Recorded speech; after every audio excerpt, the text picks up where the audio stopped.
அனைவருக்கும் வணக்கம்.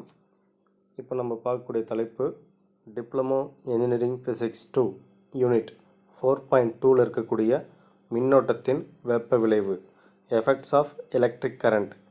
வெப்ப விளைவு என்னன்னு பற்றி பார்க்கலாம். ஒரு மின்தடை கடத்தியானது எண்ணற்ற கற்றற்ற எலக்ட்ரான்களை பெற்றிருக்கும்.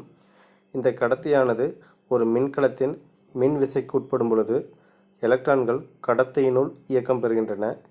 இவ்வியக்கத்தின் போது எலக்ட்ரான்கள் நிலையாக உள்ள நேர் மின்னூட்ட துகள்களுடன் மோதலடையும். இதனால் எலக்ட்ரான்களின் இயக்க ஆற்றல் நேர் மின்னூட்ட துகள்களுக்கு மாற்றப்படுகிறது. எனவே இத்துகள்கள் அதிர்வடைகிறது. இத்தகைய அதிர்வுகளால் கடத்தியானது வெப்பமடைகிறது. அதாவது மின்னாற்றல் வெப்பாற்றலாக மாற்றமடைகிறது. இத்தகைய விளைவு மின்னோட்டத்தின் வெப்ப விளைவு எனப்படும்.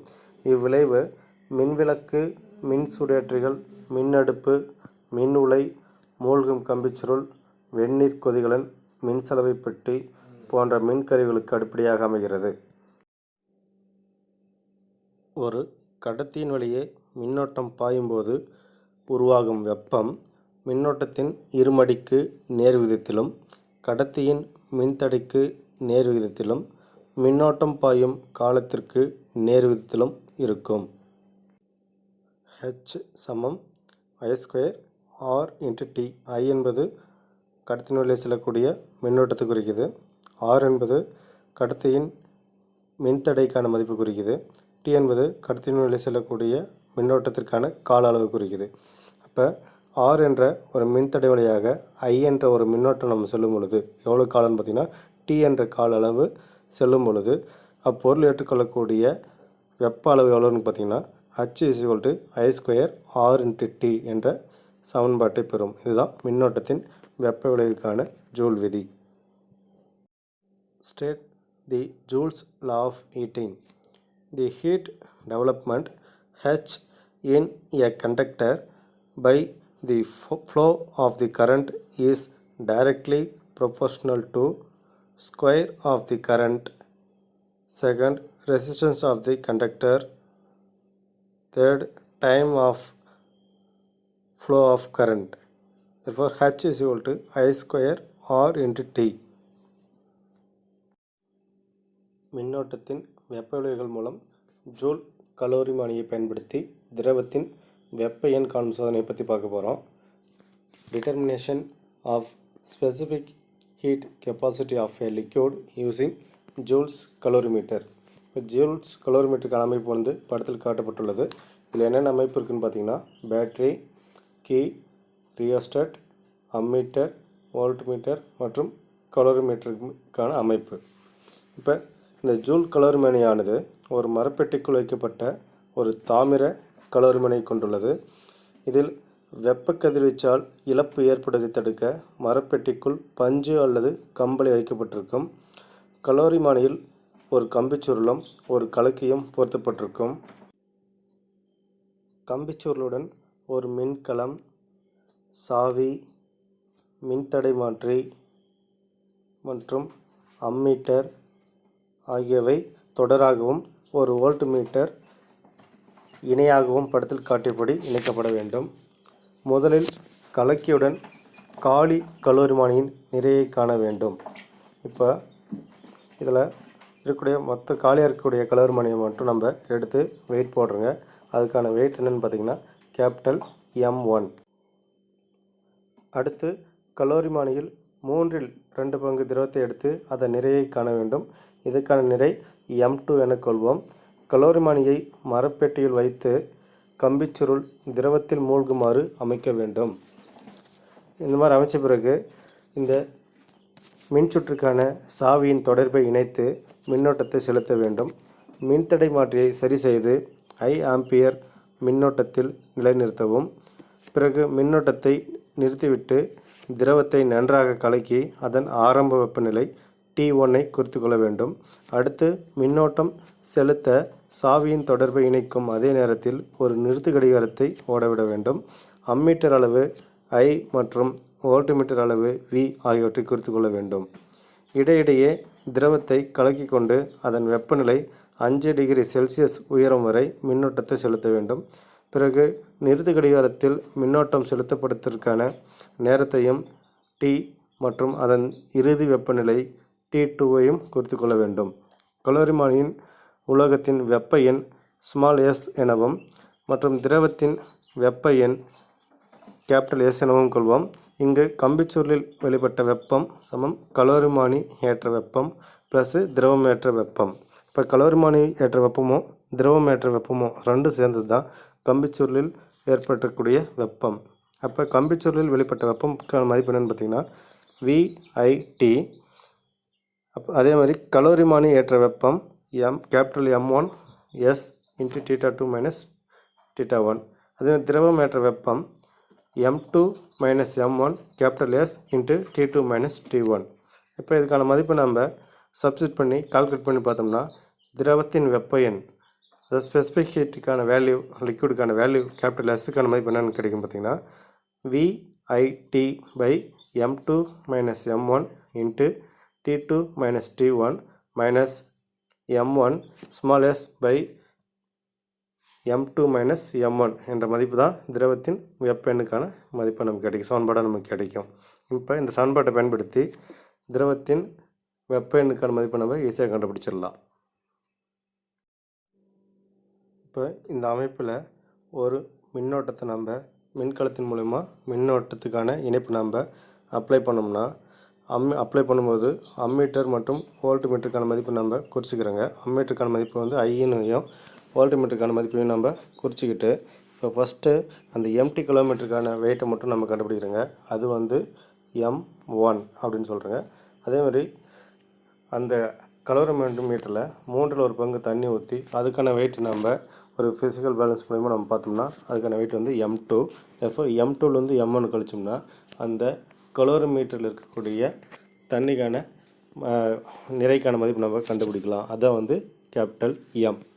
இப்போ Vக்கான மதிப்பு தெரியும், அம்மீட்டருக்கான மதிப்பு தெரியும், வெயிட் M2 மற்றும் M1க்கான மதிப்பு நமக்கு தெரியும்.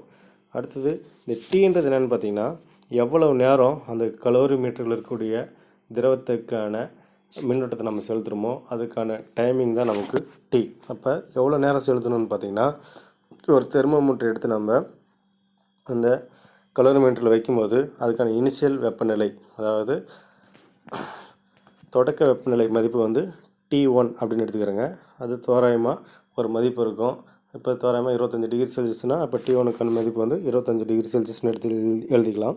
அதேமாதிரி அதுக்கான மின்னோட்டம் செலுத்தும்போது அதுக்கான திரவத்திற்கான வெப்பநிலை வந்து உயர ஆரம்பிக்கும். திரவத்துக்கான வெப்பநிலை மதிப்பு வந்து உயர ஆரம்பிக்க அந்த டெம்பரேச்சர் தெர்மோமீட்டருக்கான வேல்யூ வந்து இன்க்ரீஸ் ஆகும். எவ்வளோ வேல்யூ இன்க்ரீஸ் ஆகணும்னு பார்த்திங்கன்னா இப்போ 5 டிகிரி செல்சியஸ் என்ற அளவுக்கு உயரும்பொழுது அது எவ்வளோ நேரத்தை நம்ம எடுத்துக்குது அப்படின்றத பார்த்து எழுதிக்கிறோங்க. அப்போ 5 டிகிரி செல்சியஸ் இன்க்ரீஸ் பண்ணும்போது ஃபைனல் டெம்பரேச்சராக நமக்கு T2 என்ற மதிப்பானது வந்து எழுதிக்கிறோங்க. அப்போ 25லேருந்து 30 டிகிரி செல்சியஸ் வரைக்கும் எவ்வளோ நேரம் அந்த திரவம் வந்து வெப்பத்தை ஏற்றுக்கொள்ளுதோ அதுக்கான நேரம் தான் வந்து T. அப்போ இதுக்கான மதிப்பையும் நம்ம ஒரு நிறுத்து கடிகாரத்தின் மூலிமா நம்ம தெரிஞ்சுக்கலாம். இப்போ மொத்த வேல்யூ நம்ம இந்த திரவத்தின் வெப்ப எண் Sக்கான சமன்பாட்டில் பிரித்திட்டோம்னா நம்ம எந்த திரவத்துக்கான தன்வெப்ப மதிப்பு திறனை நம்ம கண்டுபிடிக்கணுமோ அதுக்கான மதிப்பை ஈஸியாக கண்டுபிடிச்சிடலாம். ஜூல் கலோரிமானியில் தாமிர கலோரிமானி மரப்பெட்டியில் வைக்கப்பட்டு வெப்ப கம்பிச்சுருள் பொருத்தப்பட்டுள்ளது. வெப்ப ஆற்றல் இழப்பை தவிர்க்க கலோரிமானி மற்றும் பெட்டிக்கு இடையில் கம்பளி தெர்மோகோல் வைக்கப்பட்டுள்ளது.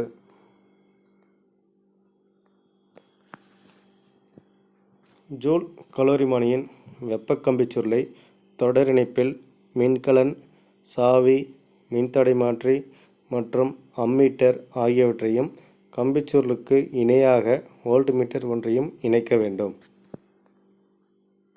செய்முறை: கலோரிமானியினை நன்கு சுத்தம் செய்து கலக்கியுடன் எடை M1 காண வேண்டும். அதன் வெப்ப எண் S1 எனக் கொள்க. கலோரிமானியில் 4/3 கொடுக்கப்பட்ட திரவத்தை எடுத்துக்கொண்டு மீண்டும் எடை M2 காணவும்.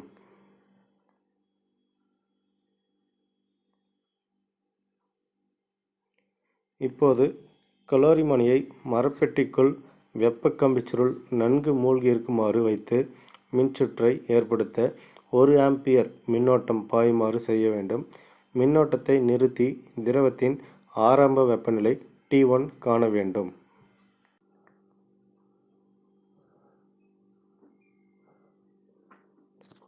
இப்பொழுது சாவியை இணைத்து அதே நேரத்தில் நிறுத்து கடிகாரத்தினை ஓடவிட வேண்டும். அம்மீட்டர் அளவு I மற்றும் வோல்ட்மீட்டர் அளவு V ஆகியவற்றை குறித்து கொள்ள வேண்டும். திரவத்தின் வெப்பநிலை சுமார் 5 டிகிரி செல்சியஸ் ஆகும் காலம் கணக்கிடுக. திரவத்தின் இறுதி வெப்பநிலை T2 மற்றும் திரவத்தின் ஆரம்ப வெப்ப எண் S1 என கொள்வோம்.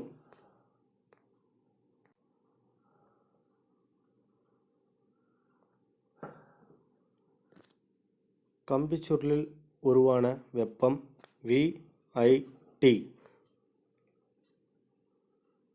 கலோரிமானி ஏற்றுக்கொண்ட வெப்பம் M1 S1 × T2 - T1. திரவம் ஏற்றுக்கொண்ட வெப்பம் சமம் M2 - M1 S × T2 - T1. கம்பிச்சுருளில் உருவான வெப்பம் என்பது VIT, அதாவது மின்சுற்றில் மூலிமா அந்த மின்தடை கம்பிச்சுருள் ஏற்றுக்கொள்ளக்கூடிய வெப்பம் வந்து VIT. கலோரிமானி ஏற்றுக்கொண்ட வெப்பம் M1 S1 T2 - T1. திரவம் ஏற்றுக்கொண்ட வெப்பம் M2 - M1 S × T2 - T1. இதில் S என்பது தான் திரவத்துக்கான வெப்ப எண்ணுக்கான சிம்பல் S. Therefore, VIT சமம் M1 S1 × T2 - T1 plus M2 - M1 S × T2 - T1. அதாவது கம்பிச்சுருளில் வெளிப்பட்ட வெப்பம் VIT, கலோரிமானி ஏற்ற வெப்பம் M1 S1 × T2 - T1, திரவம் ஏற்ற வெப்பம் M2 - M1 S × T2 - T1. இப்போ இந்த M2 -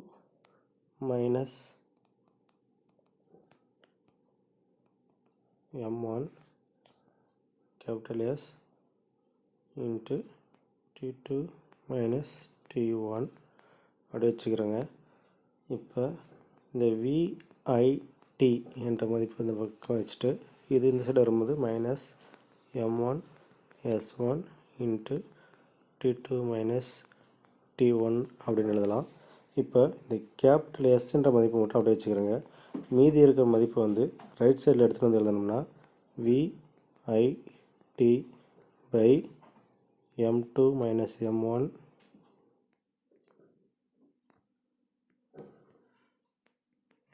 M1 T2 - T1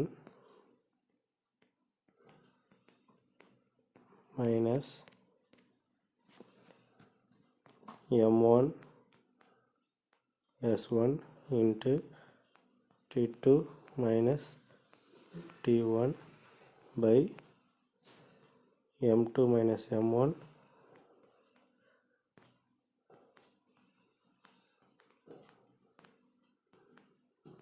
× T2 - T1 அப்படின்னு எழுதலாம். இதில் இந்த T2 கேன்சல் ஆச்சுன்னா மீதி இருக்கிற மதிப்பு என்ன இருக்கும் பார்த்தீங்கன்னா, அதாவது திரவத்தின் வெப்ப எண்ணுக்கான மதிப்பு வந்து S சமம் VIT by M2 - M1 × T2 - T1 minus M1 S1 by M2 - M1. இப்போ இந்த மொத்த மதிப்பையும் நாம் இந்த S என்ற ஃபார்முலாவில் சப்ஸ்டிட் பண்ணோம்னா எந்த திரவம் நம்ம எடுத்துக்கிறோமோ அந்த திரவத்துக்கான வெப்ப எண்ணுக்கான மதிப்பை நம்ம ஈஸியாக கண்டுபிடிச்சிடலாம். Joule's calorimeter consists of a copper calorimeter placed inside a wooden box. The wooden box is filled with cotton or wool to avoid radiation losses. The calorimeter is provided with a heating coil and a stirrer. A battery, key rheostat and an ammeter are connected in series with the coil, and a voltmeter is connected in parallel to the coil. The mass of empty calorimeter with stirrer M1 is determined. The given liquid is taken up to 2/3 of a calorimeter and the mass M2 is determined. The calorimeter is placed inside the wooden box and the coil is kept immersed inside the liquid. The key is closed and the rheostat is adjusted so that the current in the circuit is I ampere. The key is opened and the liquid is stirred well. The initial temperature T1 of the liquid is noted. Then the key is closed and a stop clock is started simultaneously. The ammeter reading I and the voltmeter reading V are noted. The liquid is stirred gently. The current is passed till there is a rise in temperature of about 5 degrees Celsius.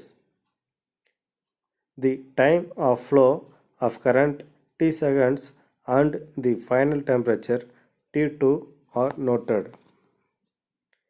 Let S be the specific heat capacity of the material of the calorimeter and capital S the specific heat capacity of liquid.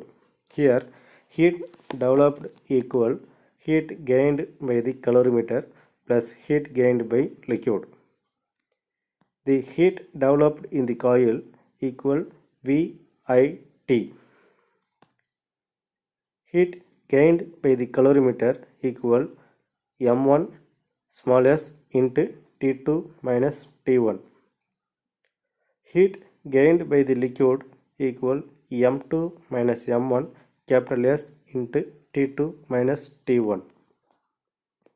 Therefore, VIT summum equal M1 S into T2 minus T1 plus M2 minus M1 capital S into T2 minus T1. Therefore, the specific heat capacity of liquid capital S equal VIT by M2 minus M1 into T2 minus T1 minus M1 small s by M2 minus M1. Joule's calorimeter consists of a heating coil copper vessel with stirrer placed inside a wooden box. Battery, ammeter, calorimeter, rheostat are connected in series and voltmeter is connected parallel to the coil.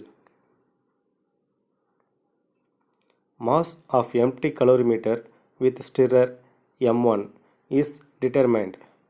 The given liquid is taken up to 2/3 of the calorimeter and its mass M2 is determined. The calorimeter is placed inside the wooden box and the key is closed. Adjust the rheostat for current I and potential difference V. The time of flow of current T for 5 degrees Celsius rise of temperature is found. Let S is the specific heat capacity of the liquid and S1 is the specific heat capacity of the calorimeter. Therefore, the specific heat capacity of the liquid capital S equal VIT by M2 minus M1 into T2 minus T1 minus M1 small s1 by M2 minus M1. The unit for specific heat capacity of the liquid Joule kilogram for -1, Kelvin for -1.